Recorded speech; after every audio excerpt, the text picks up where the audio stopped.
Okay, let's start chapter 14. What's interesting before I start this chapter is that there's like this door hanger that you would hang on a doorknob. And it says confidential meeting in progress. And confidential means that it's secret, only for the people who are in that meeting can be there to listen. So it's probably about something pretty important that they don't want anybody else to know about. By the time lunch comes around, I'm already stressed out about my chances of making junior agent. Maybe Director Van Helsing was right. Maybe I am in over my head. Feeling like I need to be doing something, I skip the first few minutes of lunch and head to the files and evidence room in the Department of Supernatural Investigations. Maybe if I can get permission to look at some of the files on my brother, it'll help me understand what the Bureau knows and what they're doing to find him. Unfortunately, the lady at the front desk makes it clear that trainees don't have access to classified files under any circumstance. What's worse, junior agents don't either, only the adults. And if that's not frustrating enough, Magician Girl 18 is spying on me somehow. I was so sure it was one of the other junior agent trainees trolling me, but none of them were on their phones when those messages came through. I made sure of it. Now I can't help but wonder if Elsie was right and Magician Girl 18 really is the magician who took my brother and Maria. But what should I do about it? If I accuse her and I'm wrong, there's no telling how she'll take it. I certainly don't appreciate being called a criminal just because I'm a magician. A false accusation, especially against someone trying to help, could mean blowing the best chance I have to learn anything at all about Moreau and being a magician. I can't risk it. Ooh, says Elsie when she sits down to lunch with me in the food court. Tell me what you think about this. Lip gloss that shoots knockout gas. The antidote would be in the lip gloss itself. So once you put some on, you'd be immune. She's been like this ever since she got her mastermind inventor ability from the crystal ball. Out of nowhere, she'll get this intense look and then just start coming up with all sorts of ideas for cool new inventions. Yesterday, she got an idea for a microphone that turns your voice into that really high pitch that only dogs can hear. As long as the person you're talking to has an earpiece that picks up the sound, you could have totally private conversations in a crowded room, assuming there aren't any werewolves around. It feels weird not to tell Elsie about the new messages, but Magician Girl 18 was pretty clear. You might as well tell me, Elsie says. I blink and find my roommate staring at me. Elsie leans closer. Your aura just went gray. What's wrong? Well, there's I totally chicken out. Just worried about my test score. Elsie doesn't look convinced. Are you sure that's all? Chief Crow's voice booms over the intercom before I can answer. Trainee Amari Peters is requested in the office of the chief director immediately. Her private elevator will be waiting for you in the food court lobby. The food court goes completely silent, and nearly everyone turns to look in my direction. Nobody gets to use that elevator, says Elsie, eyes wide. Must be something really important.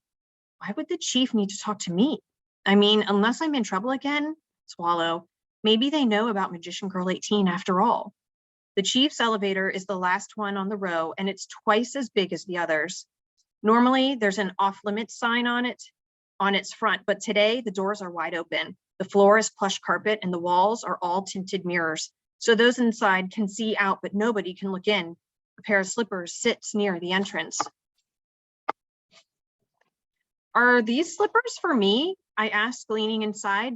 Man, this thing is fancy. Of course they are, says the elevator in a snooty voice. This carpet is made of fine hand-woven unicorn hair. Shed, not shaven, and it will not be blemished by the likes of you. I can't roll my eyes hard enough. Nice to meet you too, I mutter. What was that? Nothing, I say quickly. Wait, aren't you supposed to introduce yourself? The elevator groans. Ugh. I suppose I am. How I go from transporting his royal deviousness, the Goblin King himself, to some trainee is beyond me. The elevator clears its throat. The name is Lord Archibald Reginald Kensington, reluctantly at your service. Lord of the elevators? I ask. Is that really a thing? Of course it's a thing. Now get on. Okay, sorry. I step out of my shoes and into the slippers. I turn around as the doors shut and then immediately open up again. We've arrived at the office of the chief director, says Lord Kensington in a bored voice. Whoa, that was fast. As I am lord of these elevator shafts, that should really be expected, shouldn't it? Replies Lord Kensington with a harumph. Now, be gone with you, and don't you dare take my slippers. I step out of the elevator and glance around the small lobby. There's only a fancy glass desk with a big Office of the Chief Director plaque across the front. The same secretary who escorted Elsie and me to our seats on welcome day is seated behind it. A giant picture of Chief Crow in a business suit fills the back wall. My smile fades as the secretary's serious expression sets in. She points to a door marked conference room and says, "This way, please. They're waiting for you." They? My mind flashes back to the last time I was in a conference room, when everyone had just learned that I was a magician. A few of the directors wanted me locked away. What if this time they mean to go through with it? Please, oh please don't let me be in trouble. If they really do know about Magician Girl 18, I'm toast. This time, the conference room is a lot emptier. Agent Magnus is seated at one side of the long table, his big arms folded across his chest. Agent Fiona and Chief Crow both sit on the opposite side. Agent Fiona shoots an annoyed look at Magnus as the secretary leads me into the conference room. "Amari," says Chief Crow with a wide smile, "I do hope your afternoon is going well. Please take a seat." Agent Fiona, oh, sorry, it can't be that bad if she's smiling, right? I glance over at Agent Fiona and she gives me an encouraging nod. I start to relax a little until Magnus pats the chair next to him. "Don't you go getting comfortable. Wait till they tell you about the reckless idea that's brought you here," he says. He shakes his head. "In all my years," Agent Fiona chucks a pencil past his head. Reckless idea? I take a seat beside Magnus, my eyes going back and forth from adult to adult. What's going on? "Well, Amari," Chief Crow gets to her feet and puts her hands behind her back. The gills on her neck flap open and shut as she clears her throat. "You are no doubt aware of this morning's attack on one of our outposts." "It happened right in the middle of our tour," I say. "There were flashing lights and everything." Chief Crow sighs and begins to pace. "It was an especially violent attack that resulted in terrible injuries to a number of our members. These weren't agents, mind you, rather very specialized researchers studying wild magical flurries. The new batch of hybrids appears to be especially bloodthirsty creatures. These hybrids exhibit superhuman speed and strength far beyond the ones of the past." She shakes her head. "It's quite unlike anything we've ever seen before." "Truly," says Agent Fiona. "The entire research team had to be flown to the nearest supernatural health center." "That's awful," I say. "The long and short of it is that we've become quite desperate," says Chief Crow. "As far as we know, Moreau is the only magician with enough magic to create hybrids. A spell that can warp nature so perversely is typically far beyond his apprentices. Until you showed up here, we had no idea a single person could even be so magical." "That must be why they were so quick to accuse me," I swallow. "It wasn't me. Everything I've done with magic has been a complete accident. I wouldn't even know how to use a spell." "No one in this room is accusing ye," says Agent Fiona. "Why, you'd have to be in two places at once to order the attack on that outpost." "What we are saying is that someone we believe to be connected to Moreau is creating these hybrids. And we don't know the first thing about this new magician. So when Agent Fiona came to me with what I'll admit is a rather outlandish proposal, I found myself forced to consider it," says Chief Crow. That's when I realize why I'm here and why Agent Magnus is so upset. I lean forward in my seat. "You're going to let me talk to Moreau?" Agent Fiona and Chief Crow both nod. Agent Magnus gets to his feet, knocking over his chair. "Amari won't have any part in it."